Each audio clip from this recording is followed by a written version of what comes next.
All right, guys, here we are in round one of the Mistral bracket. And our number one seed is Punished, and our number eight seed, which it's up against, is Alone Together.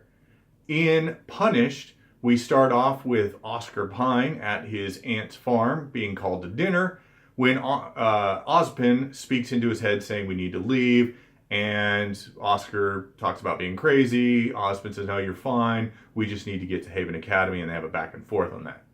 Meanwhile, in Atlas, Jacques Schnee confronts Weiss about her behavior at the charity ball, and they have a back and forth argument where he says you're disgracing the name. She complains or states that he just married into the name. He slaps her. Then she says, I want to leave Atlas. He says, no, you're grounded, and you're no longer the heir to the Schnee Dust Company. Whitley's going to be. She then confronts Whitley about this. He seems pretty happy about the new arrangement. She cries for a bit, then screws up her determination, moves the furniture in her room, and begins to practice with Mike Neister. Then back in Oniyuri, Crow has saved Ruby from Tyrion's stinger. And then after finding out that he works for Salem, they begin a epic back and forth battle that ranges all over the city. He basically tells the others to stay out of the battle, to not get in his way. Ruby kind of doesn't listen to him, tries to use her sniper rifle, can't get a clear shot.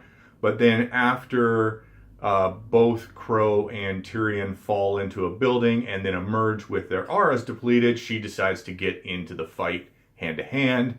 Her and Crow battle Tyrion, but she gets herself into a predicament where some of the building is going to fall on her. Crow manages to save her, but at the same time Tyrion stings him. After that, Ruby uses Crescent Rose to cut off the stinger of his tail, and Tyrion flees. The party then demands from Crow, why is he trying to get Ruby? And he responds as the episode fades to black, what's your favorite fairy tale? All right, and against Punished is our number 8 seed, Alone Together. We have two different storylines going on here. One is in Mistral with Ruby, Weiss, and Yang enjoying a cup of coffee in the morning. They have a brief discussion where Ruby mentions she wishes Blake was with them. Yang kind of reacts poorly to this, kind of upset, and walks away. Later on, Weiss joins her in a room, gives us some background on her family relationships, and opens up to Yang, kind of letting her know that, hey, I'm not as close to Blake, but when Blake comes back, I'm going to be here for her, and I'm here for you. And this kind of mirrors the conversation that Yang had with Blake earlier, and it kind of brings her around. Meanwhile, in Menagerie, Blake is meeting with Ilya Amatola, who she believes is expressing regret for her decisions, but instead actually has lured her into a trap. In this trap, it's revealed that Blake is going to be sent to Adam Torres, that Ilya actually had romantic feelings for Blake, and that the White Fang in Menagerie is going to eliminate her parents as a threat to Adam's power. Sun Young Kong actually then frees Blake after Ilya has left to go continue the attack, or to participate in the attack on Blake's parents. And after defeating the Faunus that are there holding Blake prisoner, they rush back to Blake's house to assist her parents, who are being attacked by Corsic, Fennec, and a group of White Fang. All right, and our next bout is number 2 seed, No Safe Haven, versus number 7 seed, The More the Merrier. In Koroyuri, this whole episode takes place in mostly in that city, with just a little aside at the very end. In it, we see Team Ranger battling the Nucklavi.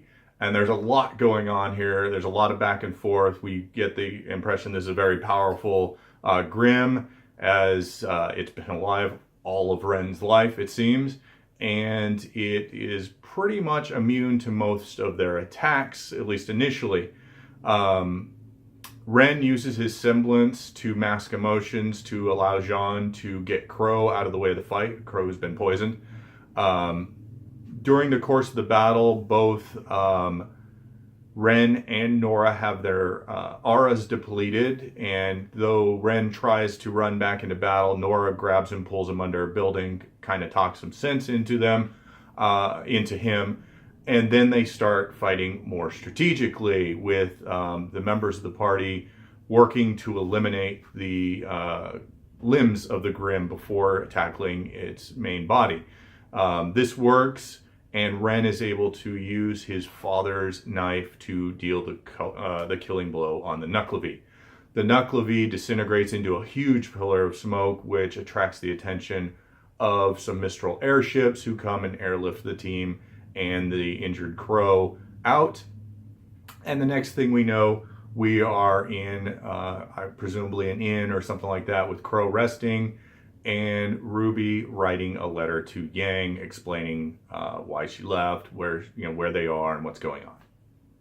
We then have a montage that kind of follows all of the people involved in this last volume, with Blake looking through a box of old items, including an old White Fang flag. We have Yang sailing on a ship and looking at a picture of Team Stark before she disembarks on Anima and rides off on her motorcycle. We also see Tai Yang looking at the same picture of Team Stark, as well as a picture of Team Ruby. We have Jean contemplating Pyrrha as he looks at his new sword and shield that were made, reforged with elements of her armor. And then we have Oscar riding on a train towards Beacon Academy. Finally, we see Ruby finish her letter and Crow awake, joking that normally it's he that saves Ruby. We then switch to Lionheart's office, where Arthur Watts is talking to him, and we learn that Lionheart is actually the informant that Salem referred to earlier. We also get a post-credit scene in this episode, and that is Oscar arriving in Mistral, approaches Crow in the bar, and requests Ozpin's cane. Crow seems to have expected this and says, "Welcome back, Ozpin." All right. No Safe Haven is up against our number 8 seed, which is The More the Merrier. And this all takes place in the Great Hall of Haven Academy, where Crow has led the students, as well as Oscar, to meet with Leonardo Lionheart. Leo is kind of shocked that there are more of them than there were the last time and is a little nervous. Yang recognizes Raven's bird, and Crow takes a shot at her. She then appears and opens a portal after Ruby and Crow try to convince her to work with them against Salem. She opens a portal allowing Cinder, Vernal, Emerald, and Mercury to arrive on scene, and Hazel enters through the doors and bars them. Cinder then reveals to Oscar and Crow and the group that Lionheart has been working for Salem for a long time, and that he was responsible for getting them into the Vital Festival as well as other things. Crow accuses him of the murder of all of the huntsmen in Mistral, or at least in the capital. The teams then break up to fight. Jean gets enraged by Cinder and her, kind of casual indifference to all of the death. So he squares off against her. Ruby goes to help, but is intercepted by Emerald and forced to fight her. Yang and Mercury team up. Crow and Raven begin battling, and Raven sends Vernal after Weiss. Ren and Nora then take on Hazel. During all of this, Oscar sneaks up to where Lionheart is, and after blocking a blast from Lionheart's weapon. He draws Ozpin's cane, and then Lionheart realizes that he is the new reincarnation of Ozpin. Meanwhile, the various fights are not going well. Jean is getting easily overwhelmed. Ruby is holding her own against Emerald until Jean's misfortunes kind of distract her. Her silver eyes begin to activate, injuring Cinder, but she is quickly knocked out by Emerald before they can go into full effect. Meanwhile, Weiss is not faring very well against Vernal, and her aura is mostly depleted. Cinder, then, enraged by the fact that Jean was able to nick her mask and almost injure her, flings a spear at Weiss, impaling her. And that's where the episode cuts out, suddenly, with this kind of tense ending. All right, our next matchup is number 3 seed Dance Dance Infiltration against our number 6 seed Rest and Resolution. In Dance Dance Infiltration, we find Ruby and Jean still at the Beacon Academy dance, talking about how they're not really necessarily having a great time because of their social awkwardness. We then learn that Ruby's surprised that Jean didn't ask Weiss to the dance, and Jean's surprised to find that Weiss came alone when he had seen Neptune ask her. So then he decides to confront Neptune and see what's going on there, because figuring he turned her down. We then see Pyrrha walk out of the dance kind of downcast. He decides to follow her instead. They have a conversation about how why she's not with anybody, like nobody asked her out, and she gives the explanation of when you put on a pedestal, everybody thinks you're too good for them, and she reveals she would have liked to come to the dance with somebody like Jean. They then separate, or Sheila leaves as Neptune arrives and tries to act cool, and Jean confronts him about how he's toying with the girls, specifically Weiss, and Neptune breaks down and reveals his deep dark secret, which is he can't dance. Jean then just gives him Pyrrha's advice of just tell Weiss how he actually feels, and they both leave. We then have Ruby and Yang just kind of musing over the dance when a laughter erupts, and we see Jean has fulfilled the bargain or the bet he made with Pyrrha before, that if nobody asked her, he would dress up in a dress. He arrives in a dress and sneakers, asks Pyrrha to dance. After she kind of laughs a bit, she agrees, which leads to the very cool synchronized team Juniper dance.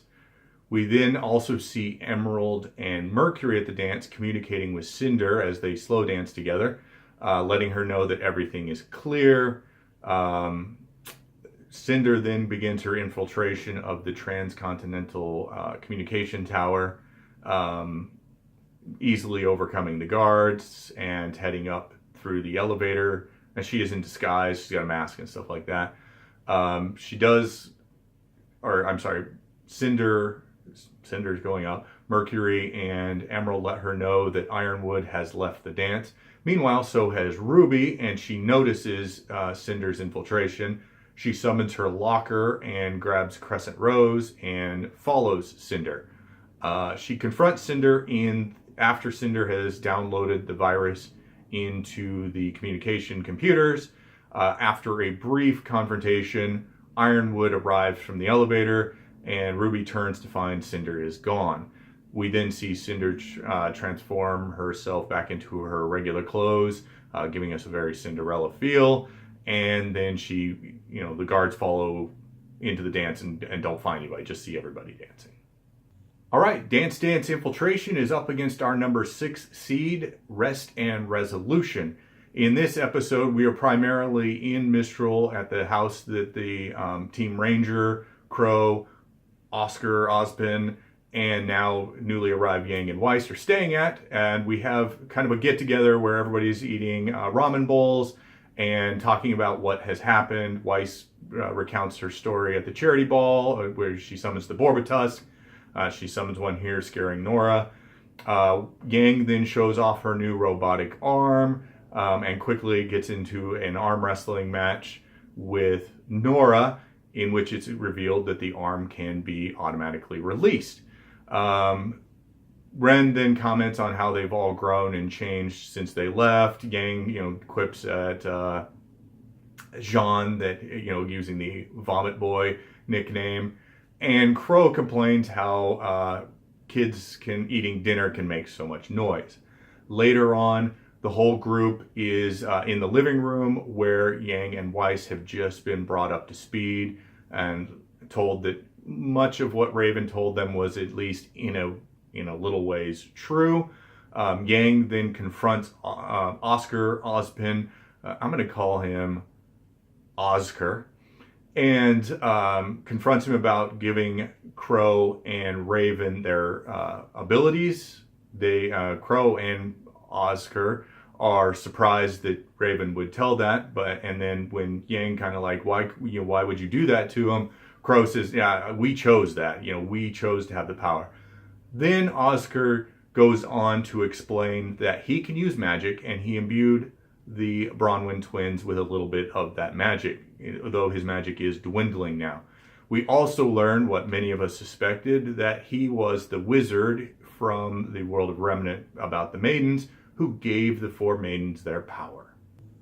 Oscar then gives the group the choice to stay and fight Salem or to leave, saying there'd be no shame in them leaving. Yang is the only one to question or to stand up like she's going to leave, but she says, I'll stay because Ruby's staying and tends to know what's right, but she demands that Oscar quit lying to them, to which he seems to agree with a understood. We then switch to Cinder, Dr. Watts, Emerald, and Mercury approaching the bandit camp, and when the bandit guard refuses to let them in, Cinder gives Emerald the go-ahead to draw her weapons, and we fade out. All right, our next matchup in the Mistral bracket is number 2 seed Kurayuri up against number 7 seed The More the Merrier. In Kurayuri, this whole episode takes place in mostly in that city, with just a little aside at the very end. In it, we see Team Ranger battling the Nuckelavee. And there's a lot going on here. There's a lot of back and forth. We get the impression this is a very powerful Grimm, as it's been alive all of Ren's life, it seems. And it is pretty much immune to most of their attacks, at least initially. Ren uses his semblance to mask emotions to allow Jean to get Crow out of the way of the fight. Crow's been poisoned. During the course of the battle, both Ren and Nora have their auras depleted, and though Ren tries to run back into battle, Nora grabs him, pulls him under a building, kind of talks some sense into him, and then they start fighting more strategically, with the members of the party working to eliminate the limbs of the Grimm before tackling its main body. This works, and Ren is able to use his father's knife to deal the killing blow on the Nuckelavee. The Nuckelavee disintegrates into a huge pillar of smoke, which attracts the attention of some Mistral airships, who come and airlift the team and the injured Crow out. And the next thing we know, we are in presumably an inn or something like that, with Crow resting, and Ruby writing a letter to Yang explaining why she left, where they are, and what's going on. We then have a montage that kind of follows all of the people involved in this last volume, with Blake looking through a box of old items, including an old White Fang flag. We have Yang sailing on a ship and looking at a picture of Team Stark before she disembarks on Anima and rides off on her motorcycle. We also see Tai Yang looking at a picture, the same picture of Team Stark, as well as a picture of Team Ruby. We have Jean contemplating Pyrrha as he looks at his new sword and shield that were made, reforged with elements of her armor. And then we have Oscar riding on a train towards Beacon Academy. Finally, we see Ruby finish her letter and Crow awake, joking that normally it's he that saves Ruby. We then switch to Lionheart's office where Arthur Watts is talking to him, and we learn that Lionheart is actually the informant that Salem referred to earlier. We also get a post-credit scene in this episode, and that is Oscar arriving in Mistral, approaches Crow in the bar, and requests Ozpin's cane.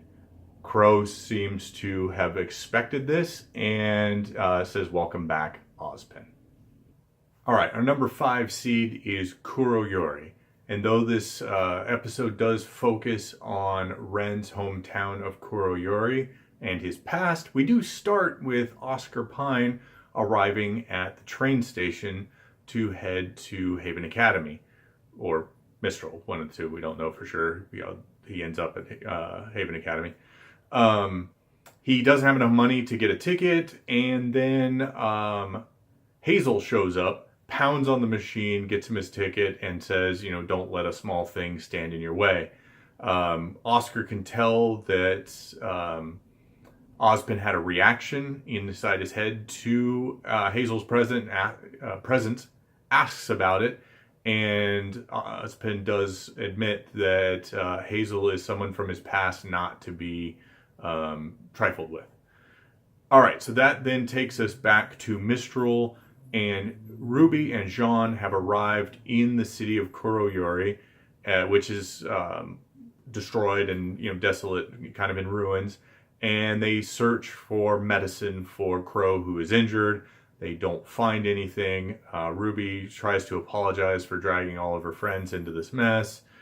Jean refuses her apology and says, you've given us all courage by, continuing on despite all the losses we've suffered. We then switch to Ren's past, where we see him as a child, anticipating the return of his father.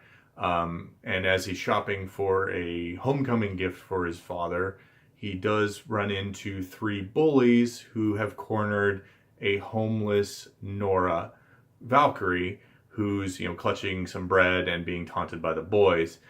Ren is about to run away when he kind of backs into his father, who then startles the 3 boys and Nora, and they all run off.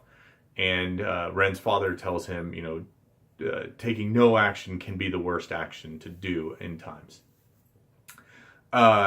Later, the town is actually attacked by Grimm, in this case a Nevermore and the Nuckelavee, and I think some incidental other ones, but those are the 2 main ones. The Ren's house is destroyed, his mother is killed, he's bleeding and wakes up with his father running away with him in tow. And when they're confronted by the Nuckelavee, he gives Ren his knife and tells him to run, while Ren initially is not going to flee. He wants to stay with his father. The presence of the Nuckelavee frightens him, and he runs while his father fires arrows at the Nuckelavee. Ren does end up away from the fight in a moment of, being scared and just being overwhelmed. He does manage to activate his semblance, which in the episode washes out the coloring of him, which we are led later to believe, to understand is masking his emotions from the Grimm. He does see a Nevermore land on a house under which Nora is cowering, and he runs over to help her. We are, led to believe accidentally embracing her with this semblance and hiding both of them, and the Nuckelavee and Nevermore both pay no further attention to them and continue raiding the rest of the city. Ren picks up a hammer, significant, hands it to Nora and says they'll protect each other. We then go back to the present, and Nora and Ren have found a cave, and after a flag hits Ren in the face, they go into the cave and find all kinds of abandoned weapons and tattered flags and banners and things. And Ren finds arrow, at least one arrow, I think, belonging to his father. They then find that the cave went through to another side. There's wind howling through it.